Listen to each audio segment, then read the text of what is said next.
हे friends, मैं Lakshmi LPS academy a journey to excellence में आपका बहुत स्वागत करती हूँ। आज हम लोग पढ़ेंगे अलाउद्दीन खिलजी के द्वारा किए गए सुधार।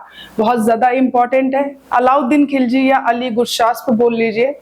अमीर खुसरो ने तो इन्हें विश्व का सुल्तान बोला है और इनका टाइमिंग है 1296 से 1316। खिलजी वंश के जो संस्थापक थे ना, जलालुद्दीन खिलजी, उनका भतीजा और उनका दामाद था अलाउद्दीन खिलजी। तो उसके द्वारा किए गए जो प्रशासनिक सुधार थे उनको पढ़ते हैं। बहुत ज्यादा इंपॉर्टेंट है ये। अलाउद्दीन खिलजी जो था ना, उसका जो विशाल साम्राज्य था उसको प्रशासनिक रूप से सुदृढ़ करने के लिए उसने बहुत सारे काम किए, बहुत सारे प्रयास किए। तो उनको चलिए देखते हैं।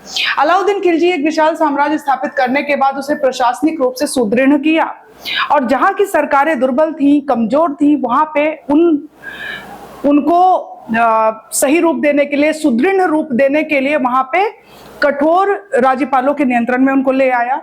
ठीक है, तो वही लिखा है कि जहां की सरकारें दुर्बल थी उन्हें कठोर राज्यपालों के नियंत्रण में लाया गया, प्रांतों में दक्ष अधिकारियों की नियुक्ति की गई और उन्हें दृढ़ बनाया गया। ठीक है, बर्नी कहते हैं कि ये जो अलाउद्दीन खिलजी है उसकी खालसा भूमि के अतिरिक्त उसका जो साम्राज्य था ना वो 11 प्रांतों में विभक्त था। तो उन प्रांतों को भी एक नजर डाल लेते हैं।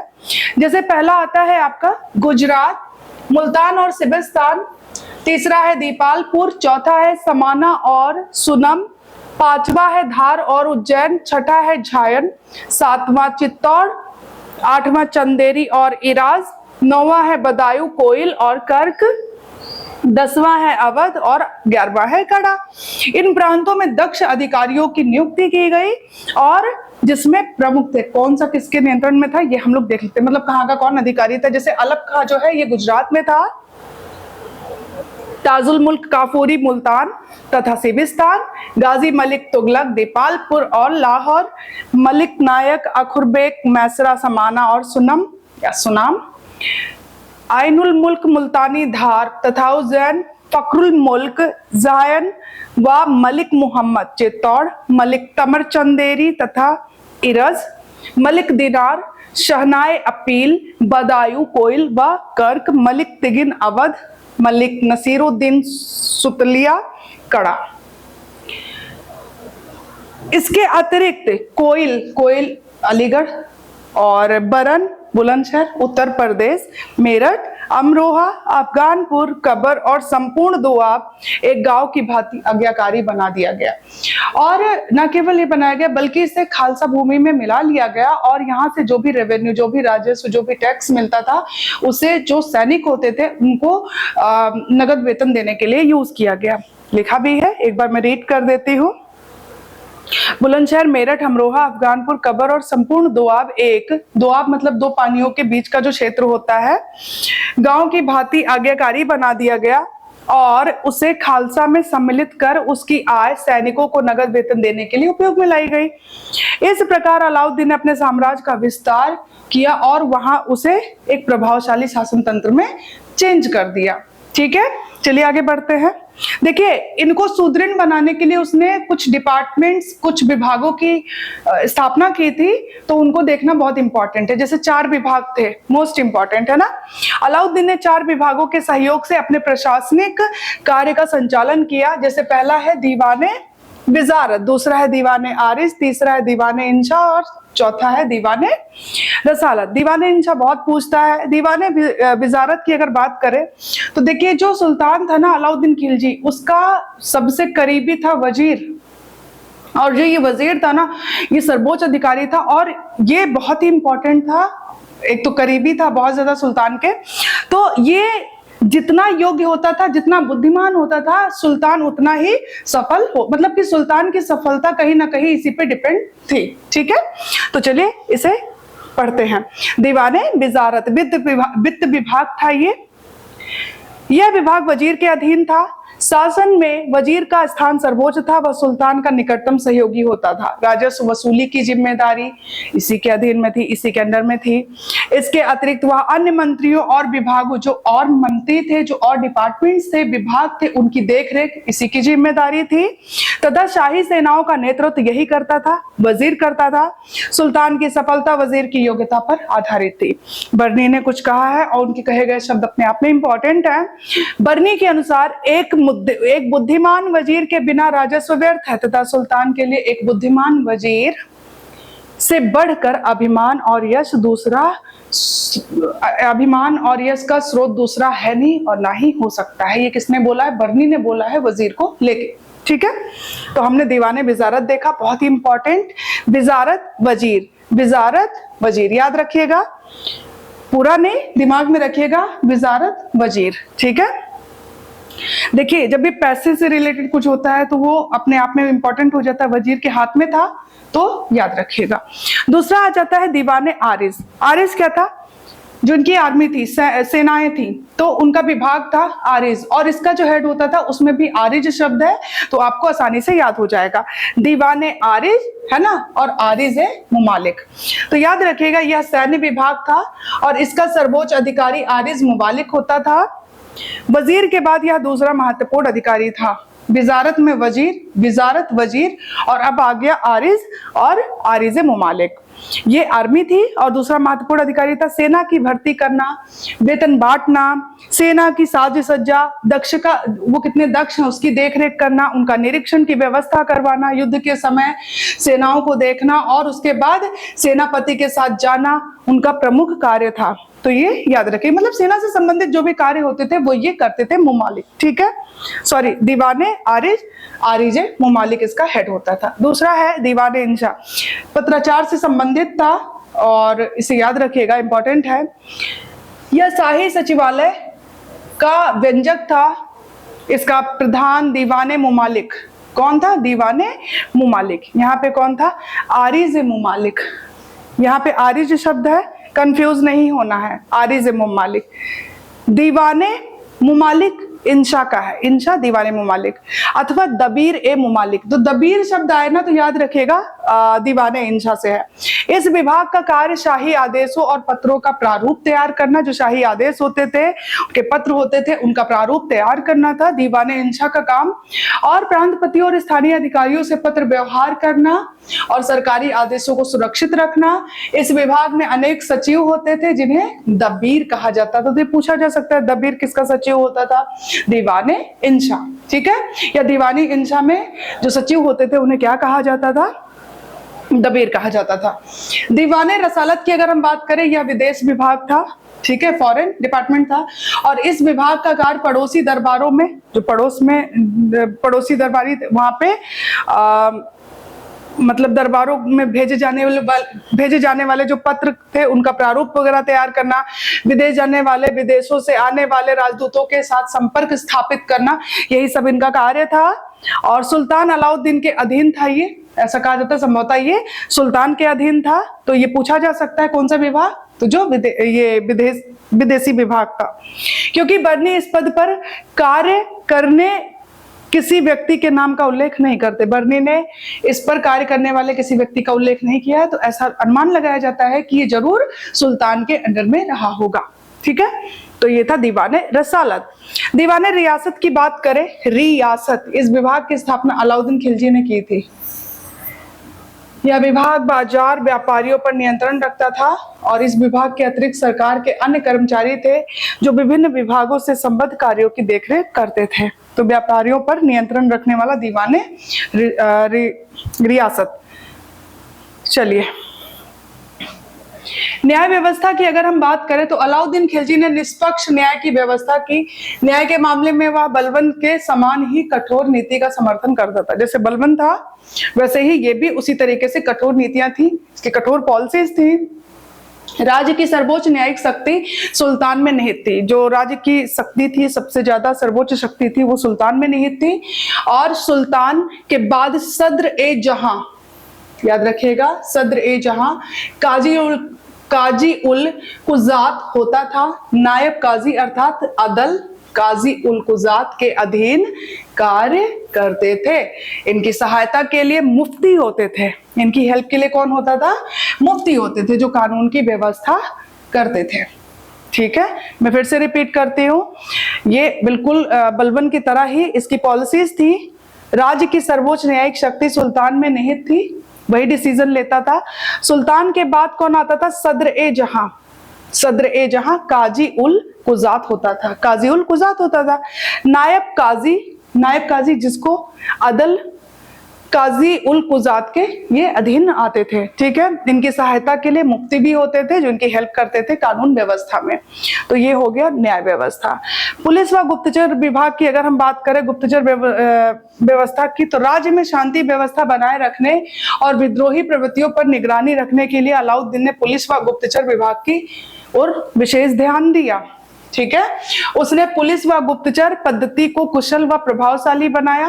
पुलिस विभाग का प्रधान कोतवाल होता था। ये पूछा जा सकता है कि इसके काल में जो पुलिस विभाग था उसका प्रधान कौन होता था? वो कोतवाल होता था। पुलिस व्यवस्था में सुधार हेतु अलाउद्दीन ने दीवाने रियासत, शहना, दंडाधिकारी और मुहतसिब नामक नवीन पदों को सृजित किया। मोस्ट इंपॉर्टेंट, दीवाने रियासत, शहना दंडाधिकारी था और मुहतसिब नामक नवीन पदों का सृजन किया। उपरोक्त पदे कोतवाल के नियंत्रण में कार्य करते थे, क्योंकि कोतवाल, अभी बोला गया कि भाई जो कोतवाल है वो प्रधान होता था, तो इसी के अधीन सब थे। ठीक है, इसी के अंडर में काम करते थे। दीवाने रियासत व्यापारी वर्ग का नियंत्रण रखता था। अभी आपने देखा था, दीवाने रियासत व्यापारी वर्ग का नियंत्रण रखता था। शाहना भी इसी प्रकार का अधिकारी था। गुप्तचर विभाग का प्रमुख बरीद ए मुमालिक कहलाता था। बरीद शब्द आता है तो आप याद रखिएगा कि वो गुप्तचर विभाग से ही संबंधित है।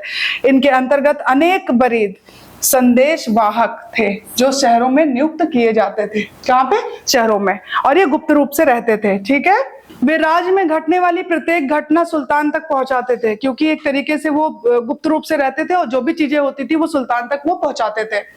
बरीद के अतिरिक्त अलाउद्दीन ने अनेक सूचना दाता नियुक्त किए, जो मुन्हियन अथवा मुन्ही कहलाते थे। मुन्ही लोग घरों में प्रवेश कर गौड़ अपराध को रोक सकते थे। ठीक है, अमीर व्यापारी तथा जनसाधारण सभी बरीद व मुन्हियों से भयभीत रहते थे, उनके अंदर डर था इनको लेके। ठीक है, इन अधिकारियों को ही अलाउद्दीन के बाजार नियंत्रण की सफलता का श्रेय दिया जाता है। चलिए आगे देखिए, डाक व्यवस्था। गुप्तचर व्यवस्था की कार्यकुशलता में अलाउद्दीन की डाक व्यवस्था सहायक सिद्ध हुई। अनेक डाक चौकियों को स्थापित कर वहां घुड़सवारों व लिपिकों को नियुक्त किया। इसके द्वारा सुल्तान को दूरस्थ क्षेत्रों में घटित घटनाओं की सूचना शीघ्र ही मिल जाती थी। ठीक है, ये भी यहाँ पे कितनी जल्दी उसे सूचना मिले कहाँ पे क्या घटना हो रही है, तो ये काफी सहायक हुआ डाक व्यवस्था, है ना। डाक व्यवस्था ये 2 बार हो गया है, कोई नहीं, आगे बढ़ते हैं।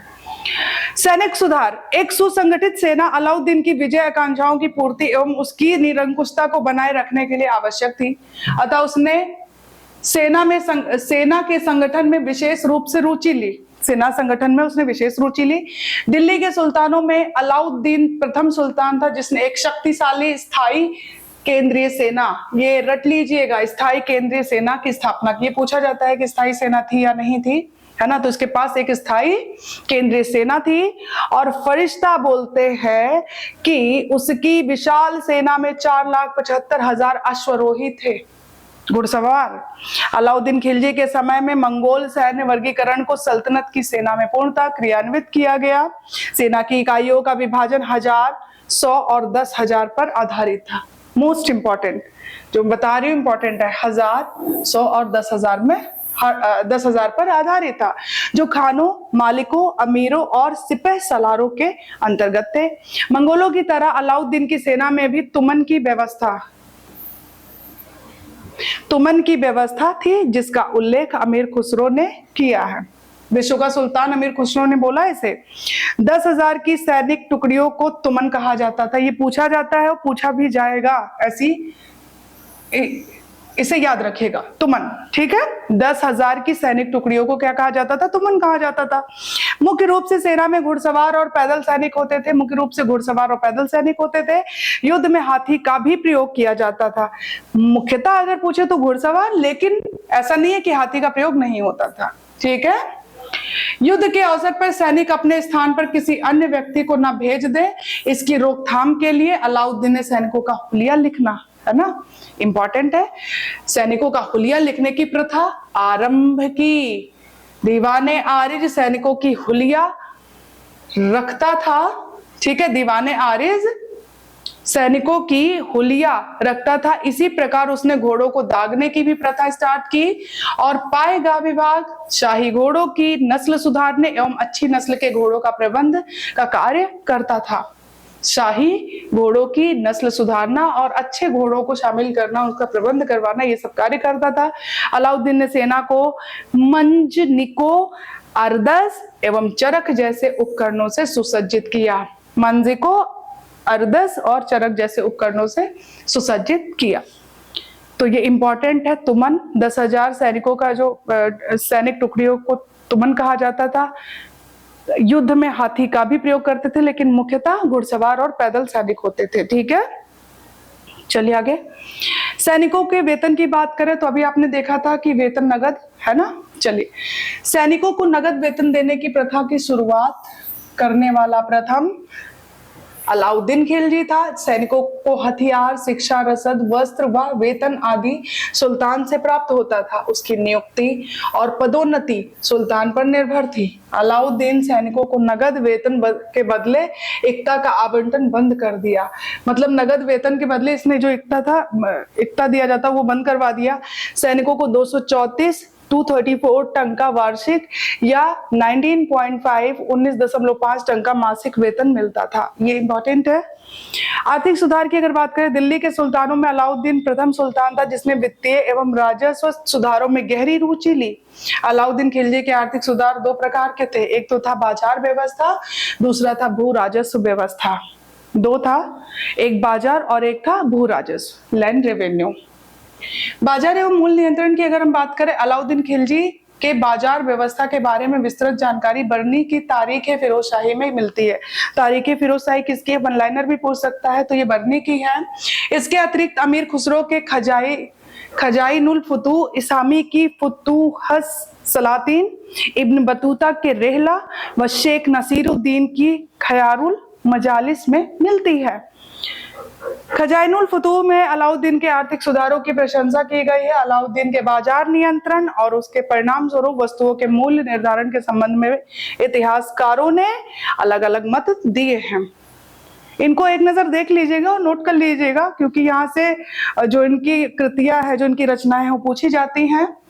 बर्नी ने अलाउद्दीन के बाजार नियंत्रण का उद्देश्य राजकोष पर अतिरिक्त, ये इंपॉर्टेंट है जो मैं अंडरलाइन कर रही हूँ, बर्नी ने अलाउद्दीन के बाजार नियंत्रण का उद्देश्य राजकोष पर अतिरिक्त बोझ डाले बिना सैनिक आवश्यकताओं को पूरा करना बताया है। मतलब ये बोलते हैं कि राजकोष पर अतिरिक्त बोझ डाले बिना ही सैनिकों की आवश्यकताओं को पूरा करना, ये उसका उद्देश्य था।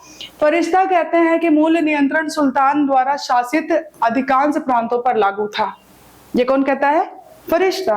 पंजीकृत व्यापारी को ही किसानों से गल्ला खरीदने की आज्ञा थी। जो पंजीकृत होता था, जिन्होंने पंजीकरण करवा रखा था, वही लोग किसानों से गल्ला खरीद सकते थे और कोई नहीं खरीद सकता था। ठीक है, ओके। सभी व्यापारियों को शहनाए मंडी के दफ्तर में अपने को पंजीकृत कराना पड़ता था। कहाँ पे? शहनाए मंडी में अपने आप को पंजीकृत करवाना पड़ता था। शहनाए मंडी के पास वस्तुओं के दरों की तालिका रहती थी। उनके पास एक तालिका रहती थी। सुल्तान की आज्ञा के बिना मूल्यों में कोई चेंजेस नहीं कर सकता था। उसके चेंज करने के लिए उन्हें सुल्तान से आज्ञा लेनी पड़ती थी। कोई भी व्यक्ति अथवा व्यापारी तथा किसान किसी भी वस्तु का संग्रह नहीं कर सकता था, पूछना पड़ता था उन्हें। दोआब के पदाधिकारियों को यह लिख कर देना पड़ता था कि वे किसी भी किसान को अनाज संग्रह नहीं करने देंगे, ये लिख के देना पड़ता था। कृषकों से दोआब वाला जो क्षेत्र था बहुत ही ज्यादा फर्टाइल था, उपजाऊ था, है ना। कृषकों से उनकी उपज का 50% लिया जाता था। ये इंपॉर्टेंट है, ये इंपॉर्टेंट है। कितना भू राजस्व था? 50%।